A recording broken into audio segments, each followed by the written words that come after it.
Current affairs funda में आप सभी का स्वागत है। मैं हूं आपके साथ अभिषेक शर्मा और आज के इस वीडियो सेशन में हम 1 दिसंबर तक के सभी इंपॉर्टेंट करंट अफेयर्स कवर करने वाले हैं। हमेशा की तरह आप इस वीडियो को अंत तक जरूर देखिएगा। आज भी आपको काफ़ी कुछ जानने के लिए मिलेगा। साथ ही गाइस इस सेशन को शुरू करने से पहले आप सभी को बताना चाहूँगा, यदि आप हमारे daily current affairs PDF, weekly PDF और मंथली पीडीएफ चाहते हैं तो इस वीडियो के फर्स्ट कमेंट में दिए गए लिंक पर क्लिक करके पा सकते हैं। ज़्यादा जानकारी के लिए आप इस स्लाइड पर दिए गए सभी पॉइंट्स को जरूर पढ़ें। कोई भी आपका डाउट हो, कुछ भी आप पूछना चाहें तो हमें कमेंट बॉक्स में ज़रूर लिखें। तो चलिए फिर करते हैं शुरुआत इस वीडियो सेशन की। ट्विटर के नए सीईओ यानी कि चीफ एग्जीक्यूटिव ऑफिसर कौन बने हैं? ऑप्शंस आपके सामने हैं। सही आंसर होगा option A. So Parag Agrawal is the new CEO of Twitter. तो ये न्यूज़ तो आप सभी तक मिल गई होगी। तो देखिए, जो पराग अग्रवाल हैं इनको ट्विटर का नया सीईओ बनाया गया है और ये जैक डोर्से जो कि फिलहाल सीईओ हैं इनको सक्सीड करेंगे। आपको बता दें, जो जैक डोर्से हैं ये ट्विटर के साथ साथ एक पेमेंट फर्म है स्क्वायर, इसके भी चीफ एग्जीक्यूटिव ऑफिसर हैं। बाकी आपको जानना चाहिए, जो पराग अग्रवाल हैं ये आईआईटी बॉम्बे से कंप्यूटर साइंस में ग्रेजुएट हैं। साथ ही इन्होंने स्टैनफोर्ड यूनिवर्सिटी से पीएचडी की हुई है। ट्विटर की स्थापना 21 मार्च साल 2006 को हुई थी। इसका headquarters San Francisco California United States में है। इसी तरह के अगर हम देखें, जो भारतीय मूल के हैं, जो जिन्होंने कि अमेरिका की कंपनीज जो हैं, जहाँ पर मतलब जिन कंपनीज के हेडक्वार्टर्स अमेरिका में हैं उनके सीईओ हैं, तो आप देख सकते हैं सुंदर पिचई का नाम आप सभी जानते हैं गूगल से, Satya Nadella Microsoft, Shantanu Narayen Adobe, Arvind Krishna IBM. इसी तरह से आप ये नाम भी देख सकते हैं। आगे बढ़ते हैं। केंद्रीय अप्रत्यक्ष कर और सीमा शुल्क बोर्ड के अध्यक्ष के रूप में किसे नियुक्त किया गया है? विवेक जौहरी, पीडी वघेला, एम अजीत कुमार या फिर एम ए गणपति। सही आंसर होगा option A. So Vivek Johri has been appointed as the chairman of the Central Board of Indirect Taxes and Customs यानी CBIC। साथ ही आपको ये जानना चाहिए कि जो विवेक जौहरी हैं ये एम अजीत कुमार को रिप्लेस करेंगे या फिर इनको सक्सीड करेंगे। विश्व एड्स दिवस 2021 जो कि 1 दिसंबर को हर साल मनाया जाता है, इसका थीम क्या है 2021 में आपको बताना है। देख लेते हैं। Know your status, stop AIDS, keep the promise, on the fast track to end AIDS end inequalities end AIDS end pandemics. तो देखिए, मुझे ऐसा लगता है ये क्वेश्चन आपके एग्जाम में पूछा जा सकता है, आगे आने वाले जो एग्जाम्स हैं और उनमें थीम ही पूछा जा सकता है, ऐसा मुझे लगता है। तो इसलिए मैंने थीम से ही ये क्वेश्चन बनाया है। सही आंसर होगा option D. So and inequalities and AIDS and pandemics is the theme for World AIDS Day 2021। तो देखिए, 1 दिसंबर को वर्ल्ड एड्स डे मनाया जाता है। ये भी कई बार पूछा जाता है कि कब मनाया जाता है। थीम मैंने आपको बता ही दिया है। अच्छा, एग्ज़ाम में ना एक टेस्ट पूछा जाता है कई बार, यदि आप लोगों ने एसएससी के भी एग्ज़ाम दिए या फिर स्टेट के एग्ज़ाम दिए हैं तो एक टेस्ट पूछा जाता है कि किससे संबंधित है। तो मैं आपको बता देता हूँ। देखिए, HIV को टेस्ट करने के कई तरीके होते हैं, कई सारे टेस्ट हैं। एक तो है वेस्टर्न ब्लॉट, दूसरा है CD4 यानी cluster of differentiation for sale count, तीसरा है एलिसा यानी एंजाइम लिंक्ड इम्यूनोसोर्बेंट एसे। तो ये वाला पूछा जाता है कि एलिसा टेस्ट किससे संबंधित है। तो उसमें 4 ऑप्शन आते हैं और सही आंसर उसमें होता है एड्स। आप देख लेना, कई सारे एग्जाम में पूछा गया है ये वाला क्वेश्चन, तो याद रखिएगा। आगे बढ़ेंगे। और ये भी आप याद रखिएगा, रेड रिबन, ये जो पुलिस भर्तियाँ होती है ना, जैसे SI हो गया, UPSI में पूछ लिया जाता है कि रेड रिबन किससे संबंधित है या किसको डिनोट करता है। तो जिन लोगों को भी HIV है, जो HIV पॉजिटिव पीपल हैं, तो उनके साथ सॉलिडेरिटी दिखाने के लिए, सांत्वना दिखाने के लिए ये एक सिंबल यूज़ होता है, रेड रिबन। इनमें से किसे कोटक महिंद्रा बैंक में अपनी हिस्सेदारी बढ़ाकर 9.99% करने के लिए भारतीय रिजर्व बैंक से मंजूरी मिल गई है? Exim Bank, State Bank of India, Union Bank of India, फिर Life Insurance Corporation of India. सही आंसर होगा option D. So Life Insurance Corporation of India has got approval from the Reserve Bank of India to increase its stake in Kotak Mahindra Bank to 9.99%। और आपको बता दें, LIC के फिलहाल 4.96% stake हैं Kotak Mahindra bank में। अब इसको RBI से अप्रूवल मिल गया है कि ये 9.99% स्टेक अपने रेस कर सकता है। बाकी आपको जानना चाहिए, LIC के चेयरमैन MR कुमार है, हेडक्वार्टर्स मुंबई में है और इसका स्लोगन है योगक्षेमम व्याम्यहम। अच्छा, LIC संबंधित हमने जो हाल ही में करंट अफेयर्स पढ़े उनको भी देख लेते हैं। LIC ने अपने डेवलपमेंट ऑफिसर्स के लिए प्रगति ऐप लॉन्च की है। साथ ही BC पटनायक को LIC का MD बनाया गया है।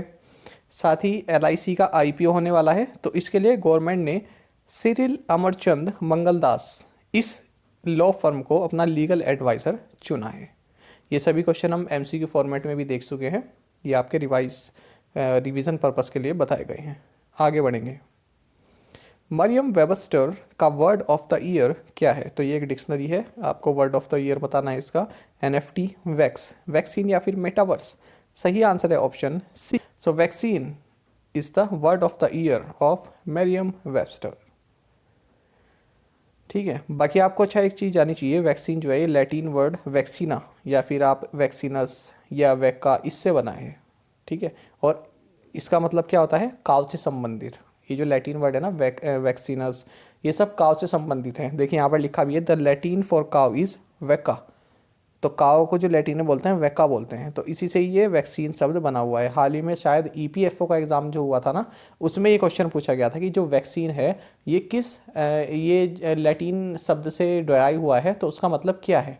तो उसमें ऑप्शन में था काव, काव था, और पीकॉक ऑप्शन में था। 2-3 ऑप्शन थे, जो 4 ऑप्शन आते हैं, तो उसमें काव भी था, तो सही आंसर काव होना। तो इस तरह से भी देखिए थोड़ा डीप क्वेश्चन पूछ लिया जाता है, इसलिए मैंने आपको बता दिया कि काव से संबंधित है ये। और हाल ही में हमने पढ़ा कि कॉलिंस डिक्शनरी ने अपना word of the year NFT चुना है, और जो ऑक्सफोर्ड यूनिवर्सिटी है इसने अपना वर्ड ऑफ द ईयर चुना है वैक्स, यानी वही वैक्सीनेशन, जो वैक्सीन है उसका short form vax. NDTV The Week के पत्रकारों को अंतर्राष्ट्रीय प्रेस संस्थान पुरस्कार से सम्मानित किया गया। आपको बताना है कि जो ये अंतर्राष्ट्रीय प्रेस संस्थान है यानी IPI, इसका मुख्यालय कहाँ पर है? पेरिस, वियना, लंदन या फिर न्यूयॉर्क। सही आंसर है option B. NDTV The Week journalists have been honored with International Press Institute Award. The headquarters of the IPI is situated in Vienna, Austria. तो देखिए NDTV के पत्रकार श्रीनिवासन जैन और मरियम अलावी, साथ ही द वीक के पत्रकार लक्ष्मी सुब्रमण्यम एंड भानु प्रकाश चंद्र, इन चारों को ही International Press Institute India Award for Excellence in Journalism 2021 मिला है। सबसे पहले अगर हम बात करें यहाँ पर NDTV की, तो देखिए जो NDTV के रिपोर्टर हैं श्रीनिवासन और मरियम अलावी, तो इन दोनों को इस रिपोर्ट पर मिला है। देखिए कोई मुस्लिम कम्युनिटी से जो व्यक्ति एक बिलोंग करता था, तो उस पर लव जिहाद का आरोप लगाया गया था कि उसने हिंदू लड़की से शादी कर ली है उत्तर प्रदेश में, और ये फोर्सिबल हुआ है, फोर्सिबल उसको कन्वर्ट कराया गया है, मुस्लिम बनाया गया है। तो इसके पीछे ये झूठ केस था, तो इसको इन्होंने खुलासा किया था। दूसरा, जो ये द वीक के पत्रकार हैं लक्ष्मी सुब्रमण्यम और भानु प्रकाश चंद्र, तो इन्होंने सीरिया और इराक में, आप जानते हैं कि युद्ध चलते ही रहते हैं, तो यहाँ पर जो इंडियंस हैं, खास करके जो महिलाएं हैं, तो रिफ्यूजी कैंप्स में उनकी किस तरह की उनकी कंडीशन है, कैसी दयनीय है उनकी दशा है, इस पर प्रकाश डाला था इन दोनों ने, लक्ष्मी सुब्रमण्यम और भानु प्रकाश चंद्र ने। बाकी आपको जानना चाहिए इसमें 1 लाख रुपये दिए जाते हैं कैश प्राइज। और इस किस कमेटी ने इनको सेलेक्ट किया है? ये एक कमेटी है जिसको हेड किया सुप्रीम कोर्ट के जज, फॉर्मर सुप्रीम कोर्ट जज मदन बी लोकुर ने। बाकी आपको जानना चाहिए इंडियन एक्सप्रेस की जो जर्नलिस्ट हैं रितिका चोपड़ा, इनको एक्सीलेंस इन जर्नलिज्म अवार्ड 2020 दिया गया है। इन्होंने इलेक्शन कमीशन ऑफ इंडिया के बारे में जो है अपनी रिपोर्ट दी थी, इनके अंदर जो आपसी कुछ मनमुटाव था उसके लिए। बाकी आपको जानना चाहिए इंटरनेशनल प्रेस इंस्टीट्यूट का हेडक्वार्टर्स वियना ऑस्ट्रिया में है, इसकी स्थापना 1950 में हुई थी। भारत अंतर्राष्ट्रीय विज्ञान महोत्सव के 7वें संस्करण की मेजबानी कौन सा राज्य करेगा? गोवा, केरला, गुजरात या फिर वेस्ट बंगाल। सही आंसर है option A. So Goa will host the 7th edition of the India international science festival IISF। तो देखिए India international science festival Panaji Goa में, इसका उद्घाटन किया है M रविचंद्रन, जो कि union ministry of earth sciences में सेक्रेटरी हैं। 7th एडिशन ही होने वाला है। उसका थीम रहेगा celebrating creativity in science technology and innovation for prosperous India. बाकी आपको जानना चाहिए जो ये फेस्टिवल होना चाहिए, इसके लिए नोडल एजेंसी कौन सी है? ये है national centre for polar and ocean research. साथ ही आपको जानना चाहिए ये जो IISF है, इसको कौन ऑर्गेनाइज कर रहा है? इसको department of science and technology, department of biotechnology and CSIR किसके साथ मिलकर? विजनना भारती के साथ मिलकर इसको ऑर्गेनाइज कर रहे हैं। और पहला इस तरह ये जो इंडिया इंटरनेशनल साइंस फेस्टिवल है ये साल 2015 में हुआ था। किस बैंक ने पुनर्नवीनीकरण पीवीसी प्लास्टिक से बना भारत का पहला क्रेडिट कार्ड लॉन्च किया है? Axis bank, ICICI bank, Citi bank या फिर HSBC बैंक इंडिया? सही आंसर होगा option D. So HSBC bank India launched India's first credit card made from recycled PVC plastic. तो देखिए रिसाइकल किया गया पीवीसी प्लास्टिक से HSBC इंडिया बैंक ने इंडिया का फर्स्ट क्रेडिट कार्ड लॉन्च किया है और 85% इसमें रिसाइकल्ड प्लास्टिक यूज़ की गई है, जिसकी वजह से 3.18 ग्राम प्लास्टिक वेस्ट पर कार्ड की जो है सेविंग हुई है। बाकी आपको जानना चाहिए HSBC इंडिया के CEO हितेंद्र दवे हैं, हेडक्वार्टर्स मुंबई महाराष्ट्र में है। आर्थिक मामलों की मंत्रिमंडलीय समिति ने अम्ब्रेला योजना प्रोस को कितने वर्षों तक जारी रखने के लिए अपनी मंजूरी दी? 2, 3, 5 या फिर 1? सही आंसर होगा option C. The cabinet committee on economic affairs gave it's approval for continuation of the umbrella scheme across for 5 years. तो आप यहाँ पर देख सकते हैं weather, climate and ocean forecast से संबंधित ये स्कीम है। अक्रॉस क्या फुल फॉर्म है? Atmosphere and climate research modelling observing system and services. Across तो cabinet committee on economic affairs जिसकी अध्यक्षता प्राइम मिनिस्टर नरेंद्र मोदी करते हैं, तो इन्होंने इस स्कीम को 5 साल तक और चलाने के लिए मंजूरी दे दी है। किसके द्वारा इंप्लीमेंट की जा रही है? मिनिस्ट्री ऑफ अर्थ साइंसेज के द्वारा इंप्लीमेंट की जा रही है स्कीम। निम्नलिखित में से कौन विश्व का सबसे नया गणराज्य बन गया है? सही आंसर होगा option B. So Barbados has become the world's newest republic. पहले भी हमने इससे संबंधित MCQ किया था। देखिए बारबाडोस जो है वर्ल्ड का न्यूएस्ट रिपब्लिक बन गया है और पिछले 400 सालों से ये कॉलोनियल उसमें आता था, बॉन्ड में आता था। तो देखिए क्वीन एलिजाबेथ सेकंड अब ये इस आइलैंड नेशन की हेड नहीं रहेंगी, अब तक यही हेड थी इसकी बारबाडोस की। तो अब जो है यहाँ पर फर्स्ट एवर प्रेसिडेंट नियुक्त हुए हैं, ये हैं डेम सेंड्रा मैसोन। इंस्टेटेड माने स्थापित करना। तो नई प्रेसिडेंट कौन है? डेम सेंड्रा मैसोन, इनको बनाया गया है। तो अब क्वीन एलिजाबेथ सेकंड को रिमूव कर दिया गया है। बाकी आप जानते हैं कि बारबाडोस की कैपिटल ब्रिजटाउन है, करेंसी बारबाडोस डॉलर है। अंतर संसदीय संघ IPU की 143वीं सभा किस देश में आयोजित की गई? इटली, स्पेन, ऑस्ट्रिया या फिर यूनाइटेड किंगडम? सही आंसर है option B. The 143rd assembly of the inter parliamentary union was held in Spain. तो देखिए 6 मेंबर इंडियन पार्लियामेंट्री डेलीगेशन, तो 6 लोगों का पार्लियामेंट्री डेलीगेशन गया था। इन्होंने 143वीं असेंबली किसकी? इंटर पार्लियामेंट्री यूनियन IPU की, इसको अटेंड किया है जो कि मैड्रिड स्पेन में हुई है। और इस भारतीय डेलीगेशन को किसने लीड किया है? ये लोकसभा के MP भर्तृहरि मेहताब इन्होंने लीड किया है। बाकी इस डेलीगेशन में कौन कौन थे? डॉक्टर संजय जायसवाल, पूनमबेन मैदाम, विष्णुदयाल राम, दिया कुमारी एंड सस्मित पात्रा। बाकी आपको जानना चाहिए इंटर पार्लियामेंट्री यूनियन IPU के प्रेसिडेंट गैब्रिएला क्यूवेस बैरॉन है और इसका हेडक्वार्टर्स जेनेवा स्विट्जरलैंड में है। भारत, श्रीलंका और किस देश की नौसेनाओं ने Colombo security conclave focused operation के नाम से जाने जाने वाला 2 दिवसीय पहला अभ्यास किया है? ऑप्शंस आपके सामने है, थाईलैंड, मालदीव्स, मलेशिया फिर इंडोनेशिया। सही आंसर होगा option B. The navies of India, Sri Lanka and Maldives have conducted a 2-day maiden exercise known as the Colombo Security Conclave Focused Operation। तो तीनों याद रखिएगा, इंडिया, मालदीव और श्रीलंका ने इसमें पार्टिसिपेट किया है। क्या है? Colombo security conclave focused operation. तो इंडियन ओशन रीजन में हुई है ये। तो यहाँ की मैरीटाइम सिक्योरिटी कोऑपरेशन को बढ़ावा देने के लिए इस तरह की एक्सरसाइज की गई है। Indian innings the journey of Indian cricket from 1947 नामक पुस्तक के लेखक कौन है? रवि शास्त्री, VVS लक्ष्मण, अयाज मेमन या फिर आकाश चोपड़ा? सही आंसर है option C. So Ayaz Memon is the author of the book titled Indian innings the journey of Indian cricket from 1947। हाल ही में सनंता तांती का निधन हो गया है, वह एक उल्लेखनीय क्या थे? सही आंसर होगा option D. Recently Sanant Tanti passed away, he was a notable poet and Sahitya Akademi winner. तो देखिए पहले तो आप ये जान लीजिए किस लिटरेचर से जुड़े हुए थे। ये असमीज लिटरेचर से जुड़े हुए थे, असमीज पोइट थे, सनंता तांती, और साहित्य अकेडमी अवार्ड विनर थे। इनका हाल ही में निधन हो गया है। तो इन्हें साहित्य अकेडमी अवार्ड मिला था साल 2016 में। किस लिए? कैलोए दिन तो अमर होबो यानी टुमारो विल बी अवर्स, इस रचना के लिए। तो ये पोएम्स का कलेक्शन था एसएमईज में, इसके लिए मिला था इनको साल 2016 में।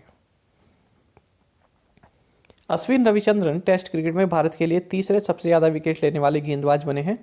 अश्विन ने साल 2011 में किस टीम के खिलाफ टेस्ट क्रिकेट में पदार्पण किया था? इंग्लैंड, पाकिस्तान, ऑस्ट्रेलिया या फिर वेस्ट इंडीज? सही आंसर होगा ऑप्शन डी। देखिए कितना खूबसूरत क्वेश्चन ये आपके लिए फ्रेम किया है। सीधा सीधा रिकॉर्ड नहीं पूछते, ठीक है। कहाँ चले गए? बिल्कुल शुरुआत में। इन्होंने अपना टेस्ट क्रिकेट में पदार्पण कब किया था? क्योंकि कोई रिकॉर्ड बनाया ना टेस्ट क्रिकेट में, तो आप यही बता दीजिए कि कब इन्होंने पदार्पण किया था। तो इस तरह से क्वेश्चन आपके एग्जाम में पूछे जाते हैं। अब मान लीजिए अब कोई बैंक का आपका मेंस है, तो उसमें सीधा सीधा क्वेश्चन नहीं आता है, घुमा फिरा के भी आ जाते हैं, तो इसी तरह से बनते हैं स्पोर्ट्स के सेक्शन में। सही आंसर होगा ऑप्शन डी।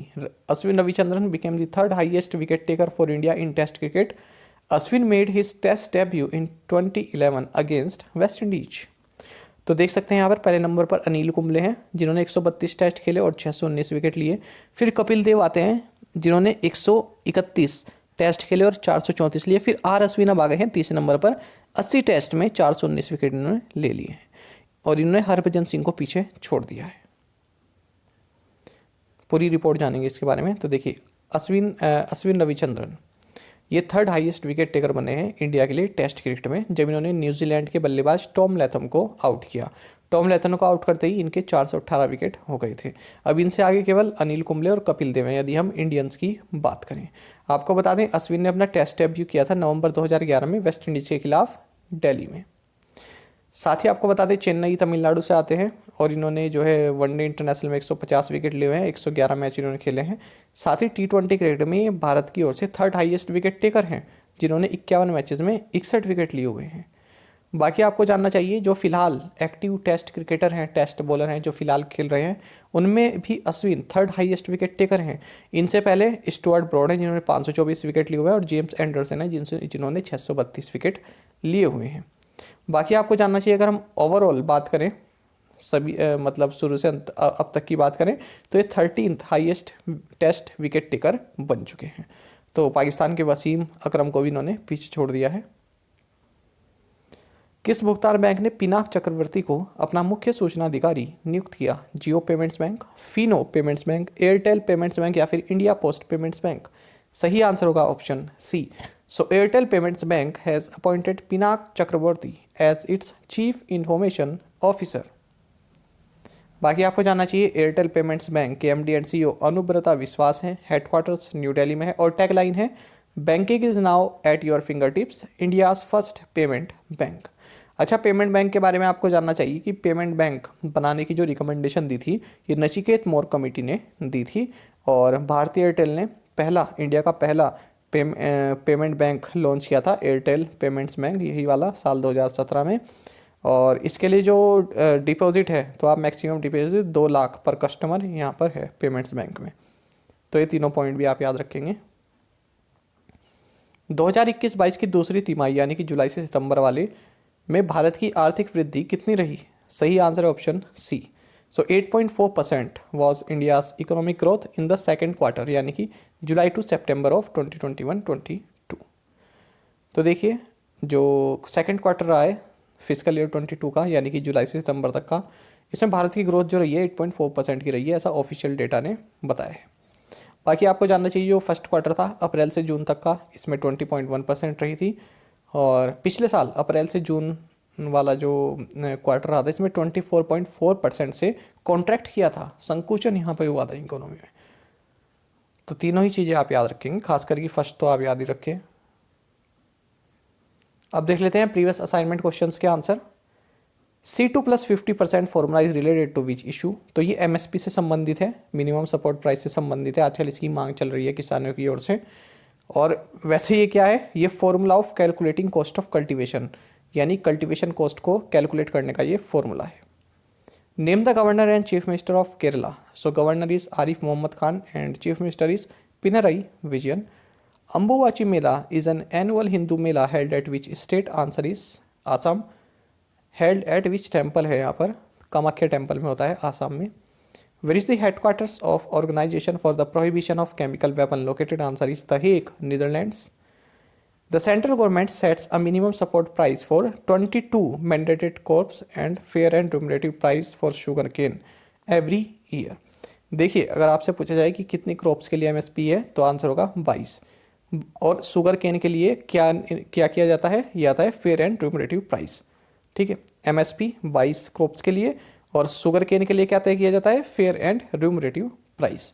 तो शुगर के लिए ये नाम दिया गया है फेयर एंड रिम्यूनरेटिव प्राइस और एमएसपी 22 मैंडेटेड क्रॉप्स के लिए. और आप में से कई एस्पिरेंट ने बिल्कुल सही आंसर दिया है. इसी तरह से आप पार्टिसिपेट करते रहिए. अब देखते हैं आज के असाइनमेंट क्वेश्चंस. और अगर आपको हमारा कंटेंट अच्छा लगता है तो आप वीडियो को लाइक और शेयर भी कर सकते हैं. देखिए आपसे एक रिक्वेस्ट है, जो एस्पिरेंट्स हमारे डेली करंट अफेयर्स देखते हैं, हमारी रीच बढ़ाने में आप भी थोड़ा सहायता कीजिए. हमारे जो करंट अफेयर्स वीडियो है उनको शेयर किया कीजिए. देखिए आप देख भी सकते हैं, कंटेंट से ही आपको पता लगता होगा कि कितनी मेहनत लगती है इसे बनाने में, है ना. और फिर देखना ही पड़ता है कि ताकि आपको इजीली समझ में आ जाए. तो केवल आप एक काम कर सकते हैं, हमारे करंट अफेयर्स की वीडियो को शेयर कर सकते हैं. आपके दोस्त हों जो एस्पिरेंट हों, जो तैयारी कर रहे हैं, उनको आप बता सकते हैं कि एक बार हमारा वीडियो ज़रूर देखिए और मुझे उम्मीद है उन्हें ज़रूर पसंद आएगा. ठीक है, क्योंकि आप देख लीजिए कई टाइम से हम कर रहे हैं लेकिन व्यूज़ वगैरह हमारे इतने नहीं बढ़ते हैं. हालांकि हमारा वॉच टाइम अच्छा है. जो एस्पिरेंट्स हमारे करंट अफेयर देखते हैं वो अंत तक देखते रहते हैं, तो वॉच टाइम हमारा काफ़ी अच्छा है. लेकिन व्यूज़ भी तो साथ साथ बढ़ने चाहिए ताकि कुछ और मज़ा आए, कुछ और नई इनिशिएटिव लिए जाए इस ओर. Name the governor and chief minister of Tamil Nadu. World trade centre is located in which city of Uttar Pradesh. ये एक बार था वर्ल्ड ट्रेड सेंटर, ये कहाँ पर है, किस सिटी में है उत्तर प्रदेश की. Interpol president Ahmed Nasser al Raisi is from which country. India will develop a dockyard in Uthuru Thila Falhu base of which country. Hanukkah also known as the festival of lights is celebrated by which community. तो पांचों question के answer आप हमें comment box में जरूर बताएंगे. यदि आपको एक क्वेश्चन का आंसर भी आता है तो वो भी आप हमें कमेंट बॉक्स में जरूर से बताएं. साथ ही करंट अफेयर्स फंडा को आप टेलीग्राम पर भी ज्वाइन कर सकते हैं. यहाँ पर रेगुलर वीडियो अपडेट्स और करंट क्विज जैसा हम आप सभी के लिए डालते रहते हैं. साथ ही डिस्कशन ग्रुप में आप किसी भी क्वेश्चन का सोल्यूशन पा सकते हैं. यहाँ पर हमारे करंट अफेयर्स की प्लेलिस्ट दी गई है, इसको आप जरूर देखें. अपने दोस्तों के साथ और फेलो एस्पिरेंट के साथ हमारे करंट अफेयर्स को जरूर शेयर करें. आज का ये सेशन आपको कैसा लगा हमें कमेंट बॉक्स में जरूर बताइएगा. Thank you guys.